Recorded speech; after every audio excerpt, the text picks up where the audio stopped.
Hey, what's going on everyone? I'm just stopping by beforehand. Obviously, as you can see on this video, there is a watermark.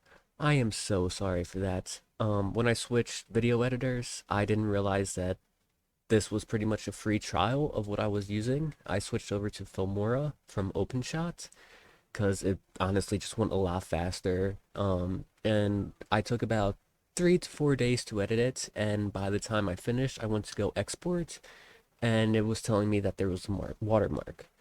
I did extremely good on this video, in my opinion, and I didn't expect this to happen. So it's either I waste another 3 to 4 days editing, or I post it now. I'm gonna post it now with the watermark. And by next video, the watermark will be gone. I'll find a new service editing software that I can use. But I did really, really good on this story and video, and I just really want you guys to see it. So again, I'm sorry for the watermark.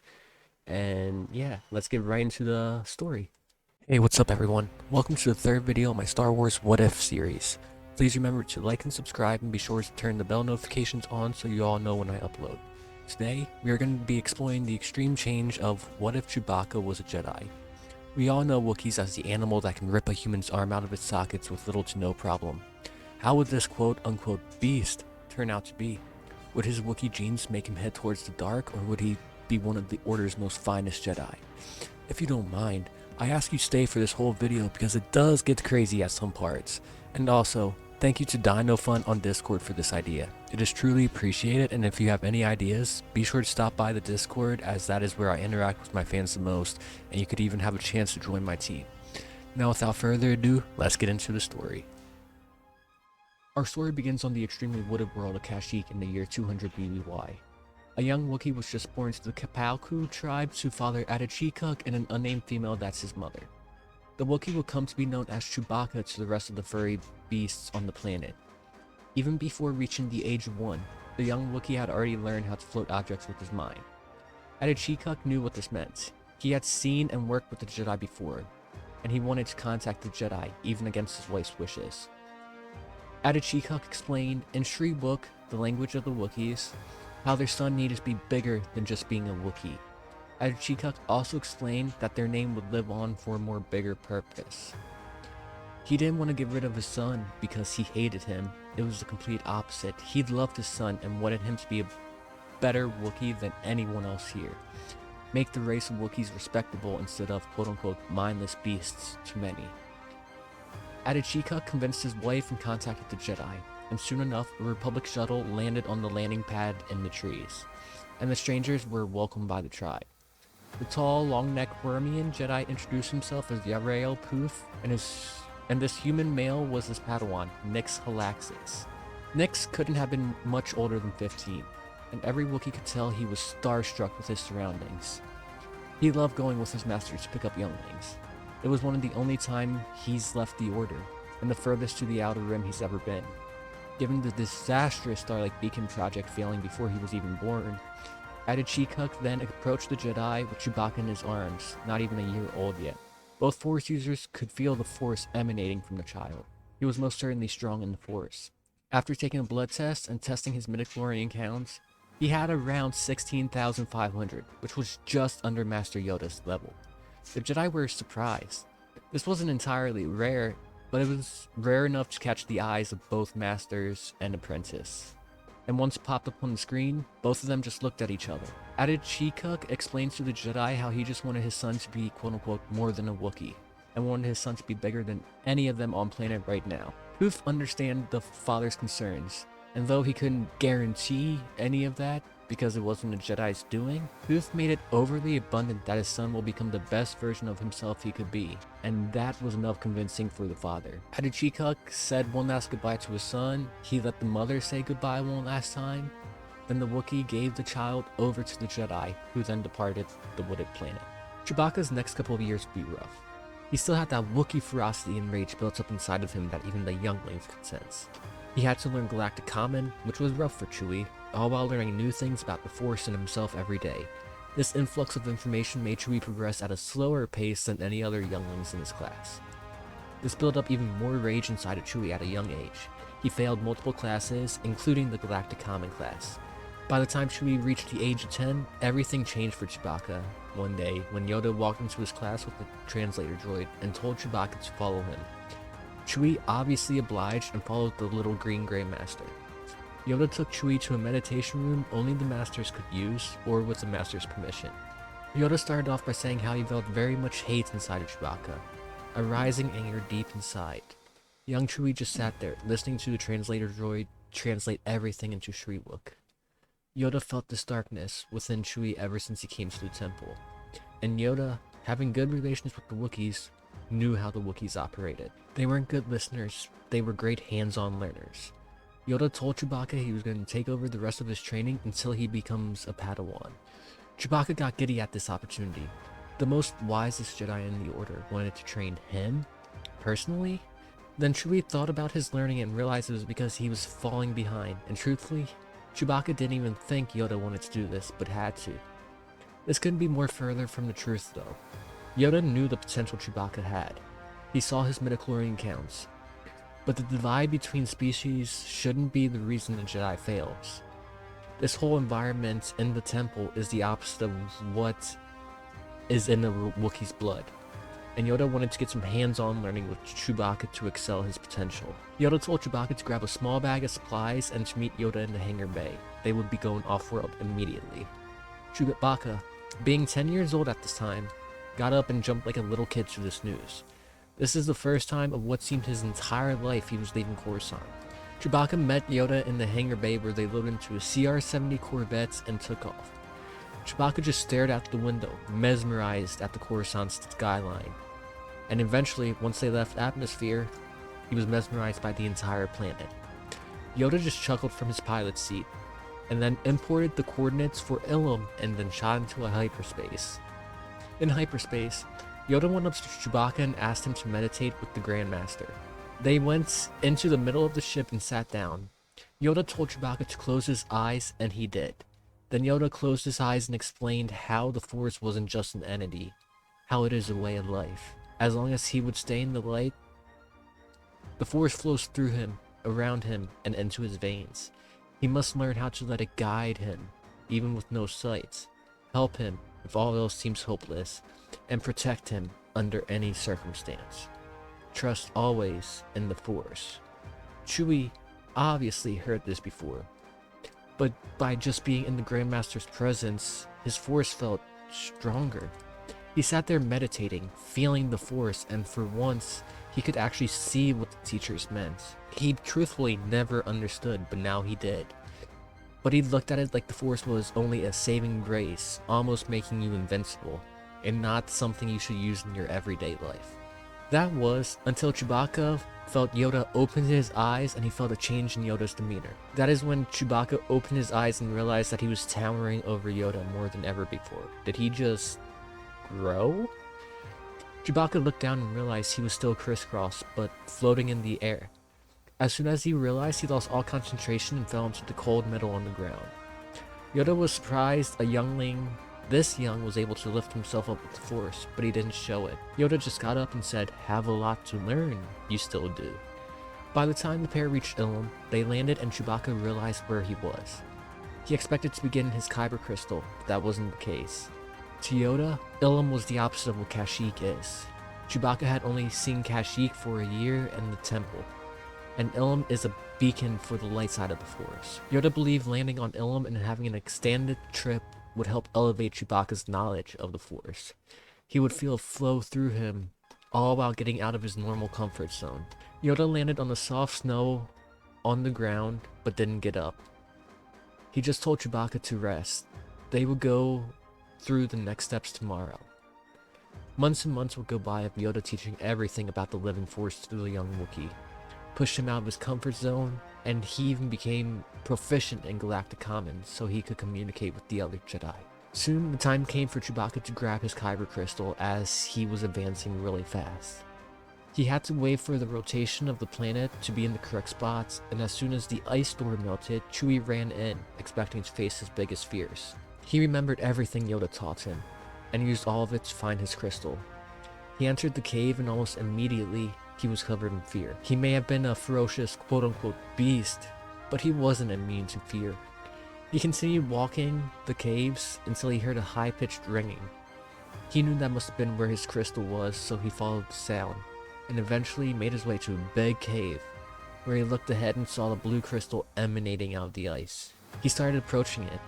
That was until a group of 5 to 10 green-like lizard creatures that stood on both feet appeared out of the walls like ghosts. Chewie stood his ground, not knowing what these creatures are yet at this point in his life. Chewbacca then realized that this was the Force making him see these creatures. He closed his eyes, took a breath, and did as Yoda said. Chewbacca let the Force flow through him, and like Yoda said it would do, it started guiding Chewbacca through the creatures. He could tell they were staring right at him, but by the time he opened his eyes, he was at his crystal, and when he turned around, the creatures were gone. Chewbacca was ecstatic, but he started running out of the cave, not knowing how long he's been in for, not wanting to get trapped when the ice door closes. He made it with plenty of time to spare and made his way to Master Yoda, who was sitting on the ramp of the ship meditating. "Back to Coruscant, we must go. Build your lightsaber there, we must," he said without even opening his eyes. Chewbacca understood. Yoda didn't have the lightsaber parts to construct the saber. As they made their way back to Coruscant, Chewbacca asked the Master about the lizard people he faced in the caves. Yoda thought, and after the explanation of what they looked like, Yoda explained how those were Trandoshans, a species on the planet Trandosia, which is a moon of Kashyyyk. Yoda explained how they hunted almost anything for game, including Wookiees. This, for Chewbacca, changed a lot within him. He always knew there was danger, but just seeing the visions of those Trandosians was enough to scare him.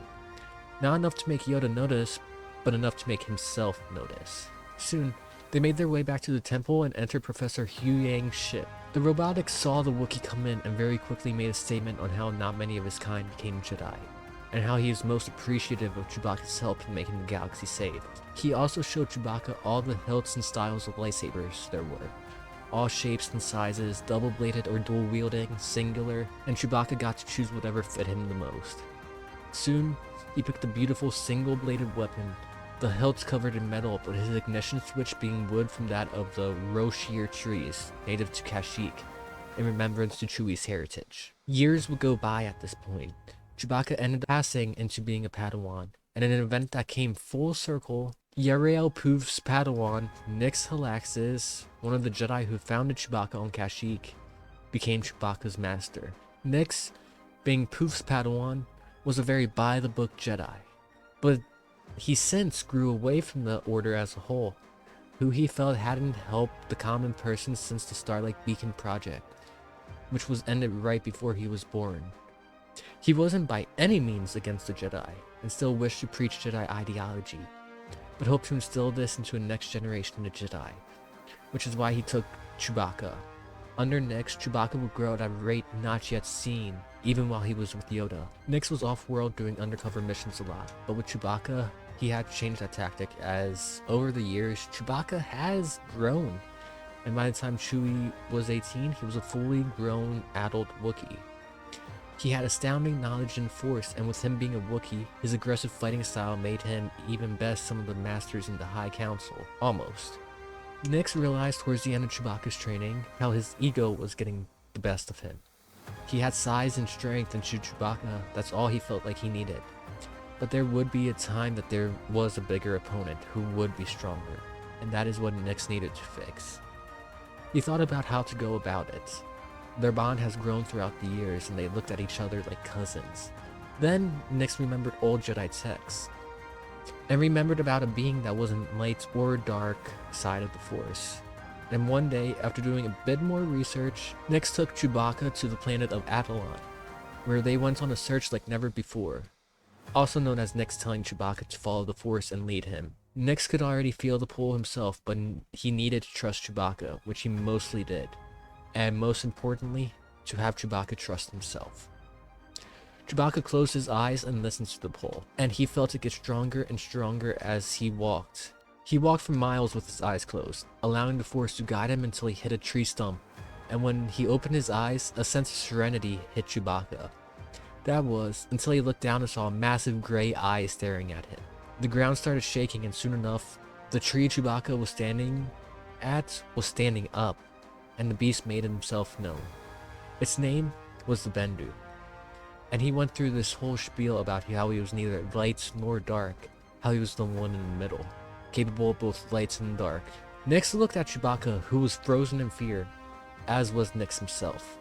He read ancient texts on the beast, but to see its actual scale in person was an ethereal feeling.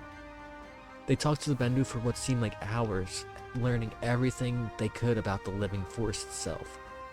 The Bendu had great knowledge, but he purposefully hid a lot from the Jedi. Even though he's on Anakin alone, he connected with the Force and could see everything happening in all aspects of the galaxy.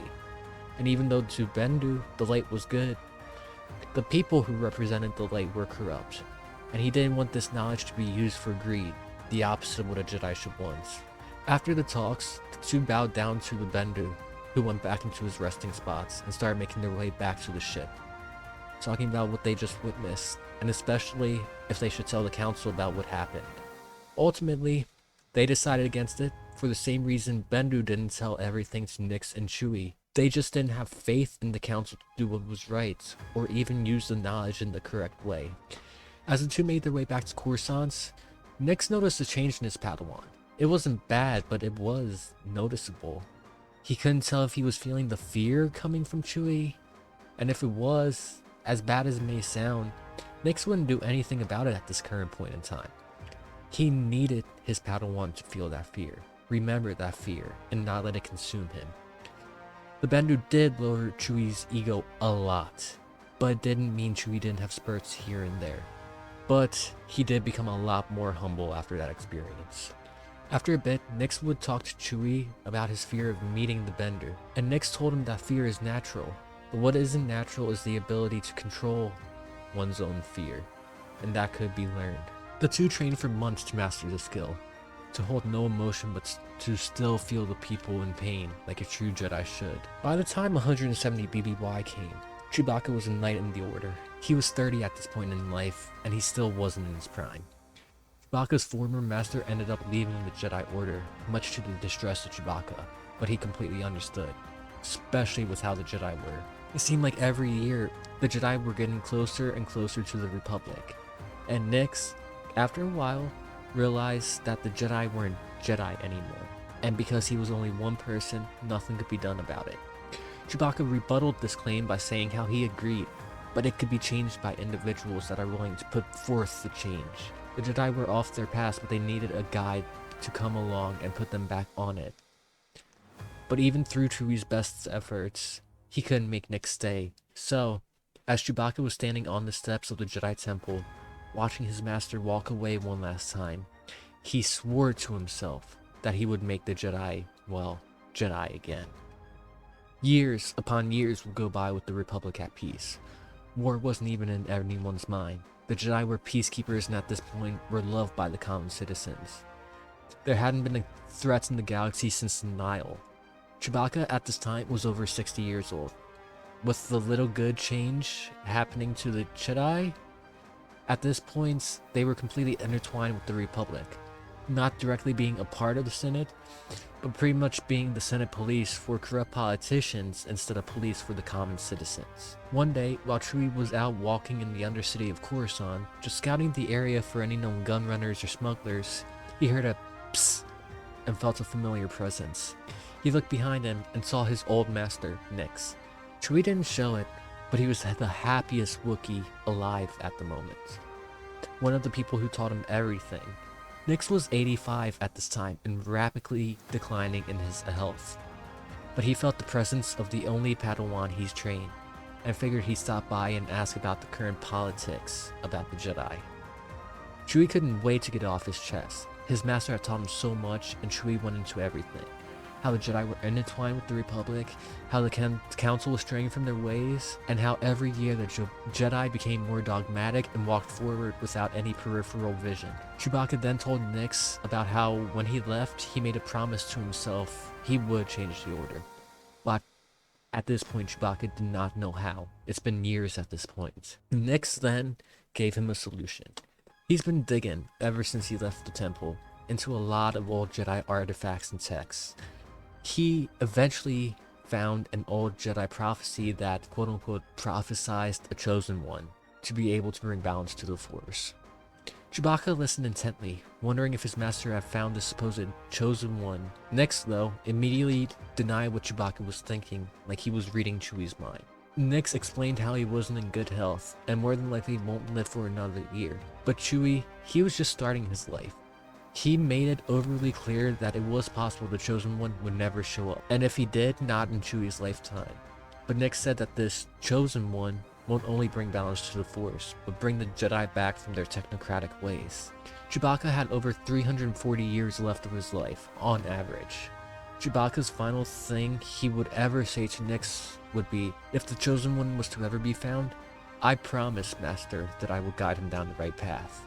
Nix just smiled and patted his furry friend on the shoulder. Nix then finally said, don't ever give up. I failed the order. You have the possibility to make change with just a voice, as long as you speak loud enough. He then told Chewbacca to go, and that Chewbacca had about enough of him in his life to keep the mood up. But as Chewie was walking away, when he thought he was out of hearing range, he still heard his master say, and may the Force be with you, always, like a whisper in his ear, but he was nowhere to be found. Chewbacca waited patiently for years in the Order to hear anything close about a chosen one, to no avail. Millennia would pass by and not one word was spoken about it. There were some days Chewie wondered about the health of his former master and if the man was going crazy before his death. But to Chewie, something deep down told him it was true, and he kept with that gut feeling. Soon, 32 BBY hit. Chewbacca was 168 years old. He had the opportunity to be on the High Council multiple times, but he's declined all times. Chewbacca wasn't a big fan of teaching, so he never had a Padawan, but as of recently, he's been thinking about it. Life has been extremely lonely, and he so very often thought back to the times he and his master had, laughing and sparring, the trip to the Bendu, and the aftermath. By this point, Chewbacca was one of the fiercest Jedi with a lightsaber in the Order, only being beaten by Yoda and Dooku. Bendu wasn't even a match for the towering Wookiee. One day, as he was roaming the halls of the temple, he felt a dark presence. He looked around and looked around, trying to figure out where it was emanating from. And as he neared the elevator, going up towards the chambers, two Jedi came out of the elevator with a middle-aged child. Chewbacca recognized the Jedi as Master Qui-Gon Jinn and his Padawan Obi-Wan Kenobi, a shy Jedi who just recently started to break out of his shell. Chewbacca went up to Master Qui-Gon and pulled him aside. Chewbacca asked who the boy was. Qui-Gon just looked over at the boy and said that his name was Anakin Skywalker, the Chosen One. Chewbacca's jaw hung open like nothing before, and he explained everything his master had said over 100 years ago. Qui-Gon was pleased with this information. It wasn't just him who felt like the Jedi had lost their way, and it wasn't just him who believed in the prophecy. Qui-Gon told Chewbacca about the mission he had to take the Queen back to Naboo, and Chewbacca wanted to go along, not only to see Anakin and his affinity to the Force, but to see how these Jedi, who held the same beliefs he did, operated. He saw Master Qui-Gon and heard stories about his reckless behavior, so Chewie always stayed away from him. But quickly, Chewie realized Qui-Gon was misunderstood, much like his own master. And after a bunch of convincing to the Jedi Council, they allowed Chewbacca to go along to Naboo to help protect the Queen, and to keep eyes on this supposed chosen one. And that is the end of our story, everyone. I just want to say a really quick thank you if you stayed all the way to the end. I know the story's a bit far-fetched and it more than likely would never actually happen, but it was really fun to write. Again, thank you to Dino Fun on Discord for giving me the idea. And yeah, stay tuned for the next video. I will be doing part 2 of both this and my first ever video, so you guys will both be getting that. So thank you for watching, and I'll see you guys tomorrow.